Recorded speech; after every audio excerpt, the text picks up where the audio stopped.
Hey, it's Tpok, and I'm back in Katawa Shoujo. And I know this is not where I left off.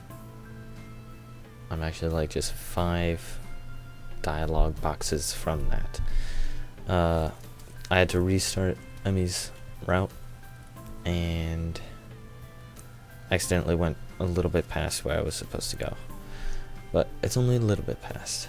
But you can see I play this because it's got the check. I've chosen that, and yeah. So, Matau says it's after finals, and Matau comes out of the room and then he says, "Got a minute?" And I was like, "Yeah, sure, I suppose I can spare a few minutes. Yeah, I've got some time, no more important to be or anything like that." Matau raises an eyebrow as if questioning my statement, and then beckons me back into the classroom. I wanted to get some feedback from you if I could. I know that this course wasn't quite up to your level. Don't worry about it. The science club activities more than made up for it. Did they? Well, in fact, that's what I wanted to talk to you about. Do you think it was a worthwhile activity, just for my own reference? Well, yeah, it was a great way to go further than what we did in class. It was definitely worthwhile.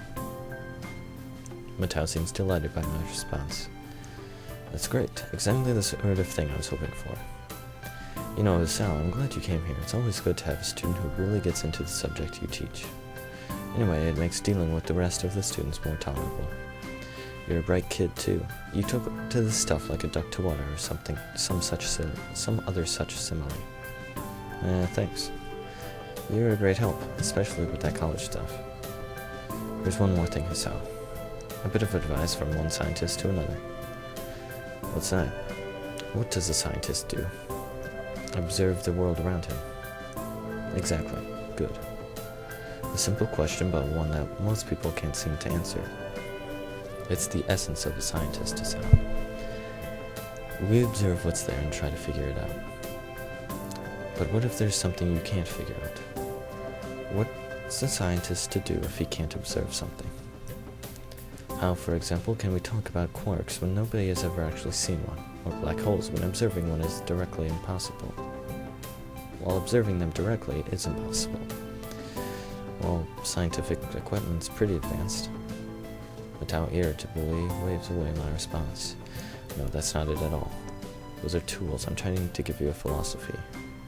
Think, if you can't observe something directly, then how can you observe it? Guess? How? How would you guess the movement of a quark? What is your guess based on? Of course. I should have thought of it earlier. The things it affects. Matau claps his hands together excitedly and whoops. Yes, exactly. Good. Remember that, Hisao. If you can't examine something directly, it's because you're looking at it wrong. You have to look at it differently if you want to uncover the truth. And if it eludes you, then look at what it leaves behind. That is the essence of being a scientist. We never stop looking for the answer. Never take anything for granted. Observe, experiment, and observe some more. There's a lot of stuff out there that makes no sense, so your job is to get it to make sense. If nothing else, I hope you've learned that here. I think I can remember that. Matau smiles, satisfied. Good, now go enjoy your time off. You've earned it. I leave the room feeling a little confused. What brought that on? Although, am I going about this thing with Emy the wrong way? If she won't tell me, then can I go about it some other way?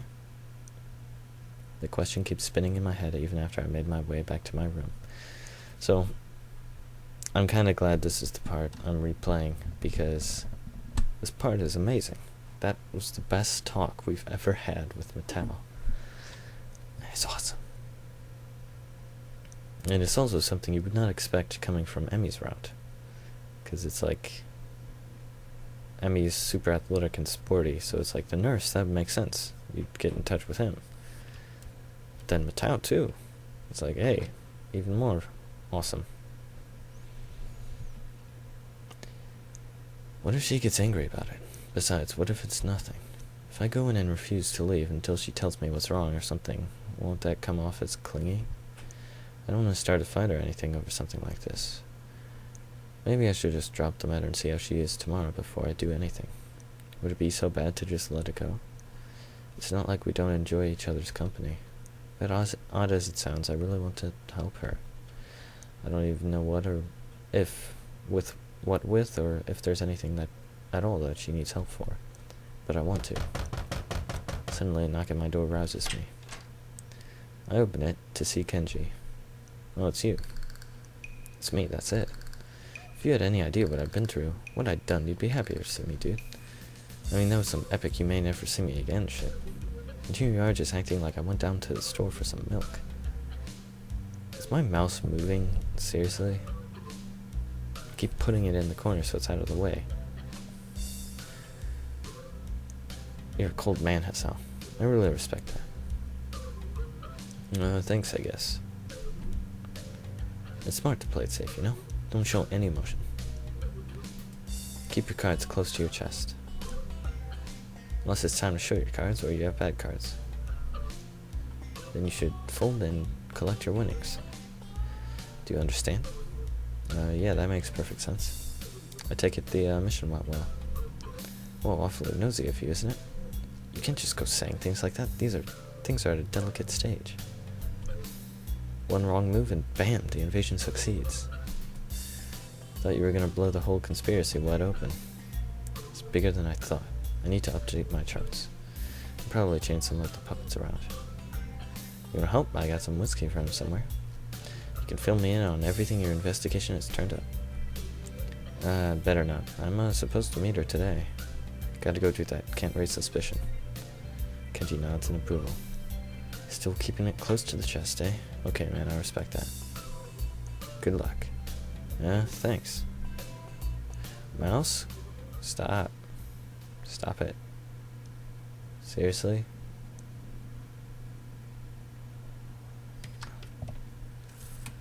Just stay in the corner. No. No. Now you're right-clicking. Stay. Stay. Stay. Stay. Jeez. Just get in there. Stop. No. There. You happy with that one? I'm just trying to pretend for the sake of my own sanity that he's wishing me luck in talking to Emy. And if I squint, that whole card analogy he was talking about works here. Time to lay it all on the table. Or see if I can't get Emy to do so, rather. With a sense of something approaching purpose, I head for Emy's room. I hop up the stairs leading to her room and knock on the door. Who's there?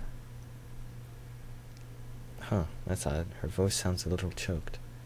Hey, it's me. Thought I'd stop by. Hisao, come on in. I reach down to open the door, only to find that it's locked. More and more curious. Your door's locked. Oh yeah, sorry. Give me a minute. In a few minutes, Emy opens the door, grinning. Sorry, I had to put my legs on. I was napping. Despite her grin, there's something definitely off. Emy's eyes are slightly red, and it looks like she's been crying. Hey, no problem. Are you okay? Huh? Yeah, I'm fine. It's just that you look like you've been crying. Oh yeah, so you're off to a great start with this one. What? Nah, I'm fine. I'm just happy to see you. She punctuates this with a long kiss that continues as the door slams shut behind us. I don't know what she wants to do now, and I'm also painfully aware of how badly I want to do it too, but I break the kiss with a wrench of self-control that nearly kills me. Hey, wait. Emy's eyes crinkle in confusion. Huh? Wait for what? We need to talk. Isn't that supposed to be my line? Never a good thing to say? She's got a point. It's usually the lead-in to a breakup, or the prelude to a fight. Maybe it can be a good thing this time. That's the hope anyway. Uh-huh.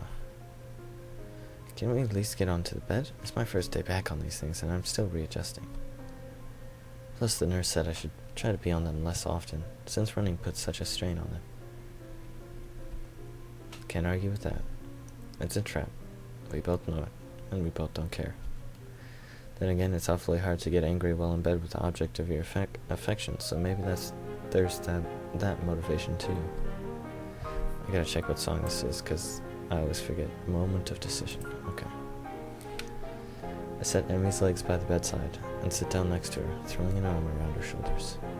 In silence, we just enjoy being able to be in this position again for a few minutes.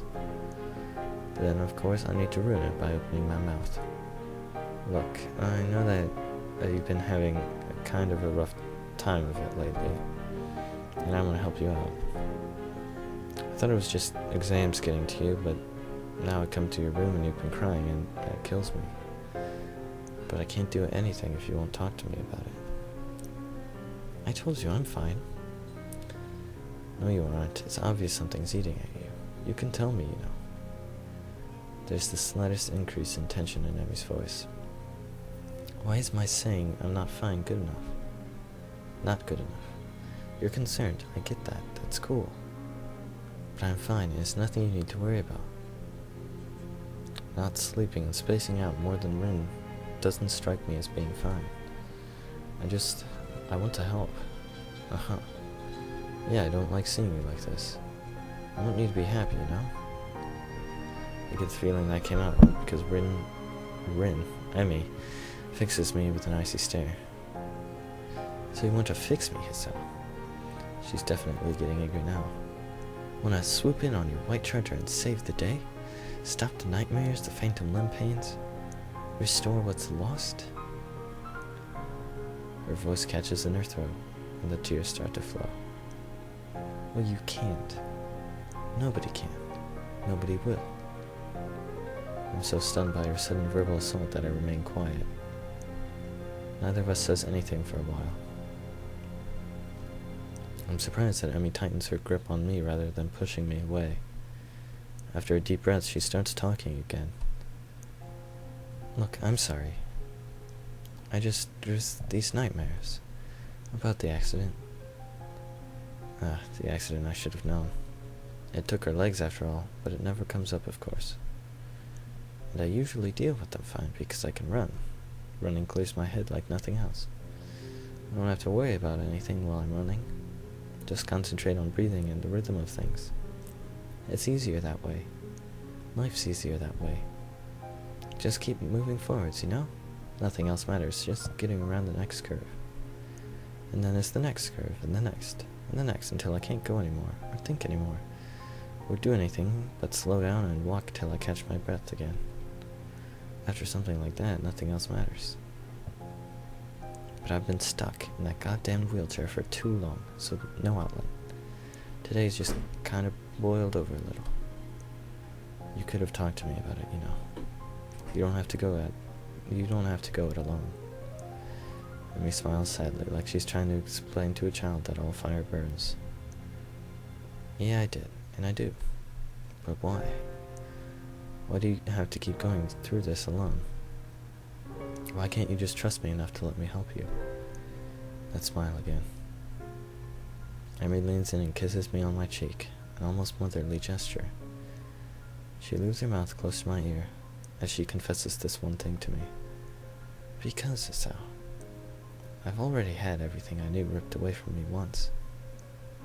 I don't know what I'd do if it happened again. She pauses, as if uncertain to whether or not she should continue. I can feel a violent churning in my gut. She continues. So I can't rely on you, or the nurse, or anyone else. Just me. That's how it's got to be. Having delivered this short speech, she looks down and covers her mouth with the back of her hand. The conversation is clearly over. I search for something to say, but can't think of anything. Maybe I should go, for now. I've got stuff. And he doesn't even look up. She sounds tired or relieved. Can't tell which. Okay, so, go take care of that stuff. I'll see you tomorrow. I get off the bed and head for the door, pausing at the doorway. Hey, Emy?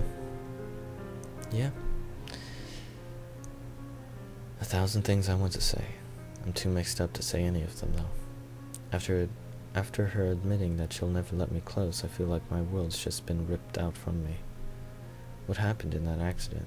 I know she lost her legs, but that never seemed to bother her. What happened there? Okay, so my theory is still that she lost her father as well. Because I remember her mom got upset, I guess. She got kind of like a teared up face. Sorry if you heard the wind. It's been blowing quite loudly. Anyways, her mom got somewhat upset with the mention of Emy's father, so I'm assuming Emy's father died in the car crash. Because, I mean, it's a car crash that happened when Emy was a kid and her mom's alive, so I would assume that her father had to be in the car that drove her. And I mean, it was a bad enough accident, she lost both her legs, so it makes sense, right? What happened there? What scares a girl so badly that she won't accept help even from someone she loves? I don't know. But I want to know. I want to know so badly that being denied that answer feels like a knife in my guts. Hisao? You were saying? I'm still standing in the doorway. Nothing. Never mind.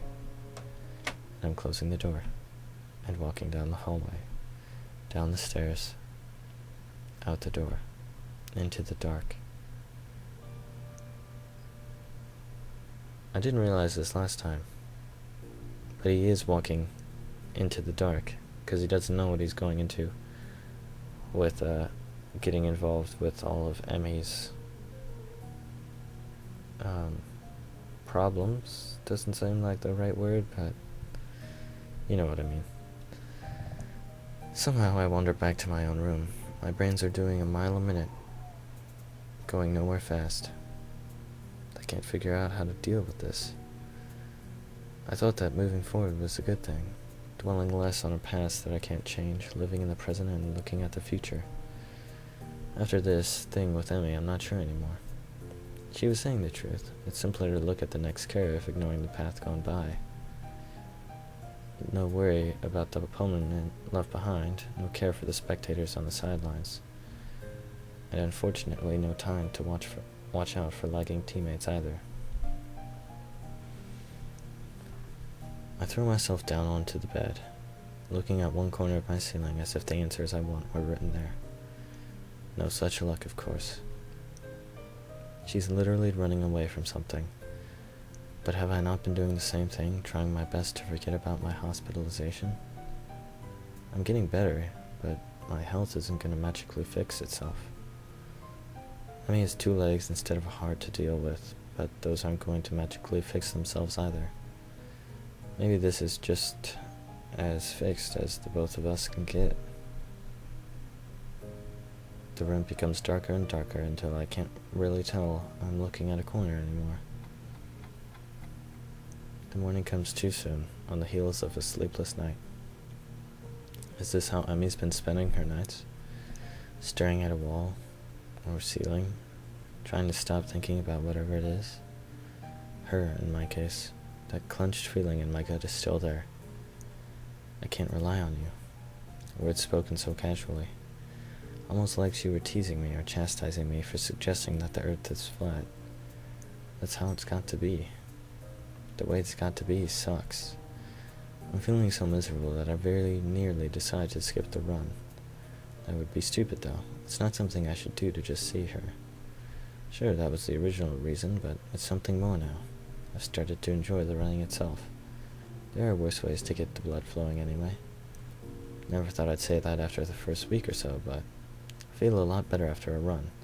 Like no matter what else I do today, I've at least done that one thing. It wakes me up too, and Emy herself said that running always clears her mind. Maybe it'll help clear mine. I hope so. The morning is cool and clear, if a bit humid. Summer's making itself known, it seems. Emy's already stretching out when I arrive and greets me with a smile and a wave. Hey, Hisao! The sight of her so chipper is like a kick in the nuts. How can she be so happy after yesterday? I give a half wave and I'm surprised to receive a hug. Hey, about last night. Here it comes. I wanted to say thanks. I actually managed to get some sleep for the first time in a while. I think that's because of our talk. So thanks. How could she sleep better after our chat? She basically told me that she wouldn't get any closer to me. And that let her sleep well. Excuse me, but what the hell? Emy either doesn't notice my battlefootmen or chooses not to notice. No telling with her anymore. Oh, no problem. Glad I helped. The venom that threats to drip into my voice is controlled for now, but I think I better start running now before I do anything stupid. Emy seems equally willing to get started, and before long we're darting around the track. I can tell she feels more relaxed. Her running has gone back to the more graceful movements I remember from when I first watched her. It's a stark contrast to the almost brutal way she's been hurling herself around the track these past few days. Our talk really does seem to have helped her. A pity it couldn't help me. I get into the rhythm of the running, thinking back to when I couldn't afford thinking about anything else but keeping my breath steady and my legs moving. Guess those days are gone. At least for the first couple of laps. Annoyed at the lack of success I'm having with clearing my head, I increase the pace. And there's the burning sensation in my legs. The breath coming ragged in my chest, the pounding of my heart, which I still need to be careful about. But it does seem to have gotten stronger. I can feel it pumping blood through my veins. The sound thrums in my ears, but instead of being panicked as I was that day in the snow, I'm instead filled with elation. Yes, it's working. My heart, that fatal flaw that landed me here, has improved. I'm able to keep going now, and maybe one day I'll be able to stop worrying as much. Right now it doesn't matter that I have no idea what to do about Emy and I. All that matters is that my arms and legs continue to pump in concert with one another. Nothing else. As I hit the final stretch, I remind myself that running really does help, though not as much as I'd hoped. I do feel better as I walk a few laps to cool down. I begin to remember last night in a slightly less emotional manner. Emy wants me to stay distant from her. I can't bring myself to do so. There's got to be a way around this, some kind of middle ground I can reach. Not sure what that middle ground is, though. Damn, I was almost feeling optimistic. Okay, guys, I'm gonna end it here. So, yeah, as you can see, Hisao's bummed, and Emy is either truly is oblivious to Hisao's feelings, but I mean, it makes sense. Her personality is that she just looks forward, and only forward. That is the mind of a runner, and a runner is Emy. So, makes sense. Both why he would be upset, but I mean, it's also like, I can't blame you for not knowing, but I guess there was a lot of foreshadowing looking back. Anyways, yeah, because she always said she never had many friends and whatnot, because she kept moving forward, not even looking or leaving lagging teammates behind is what Hisao said. Anyways, I'm gonna end it here, so thanks for watching, and I'll see you next time.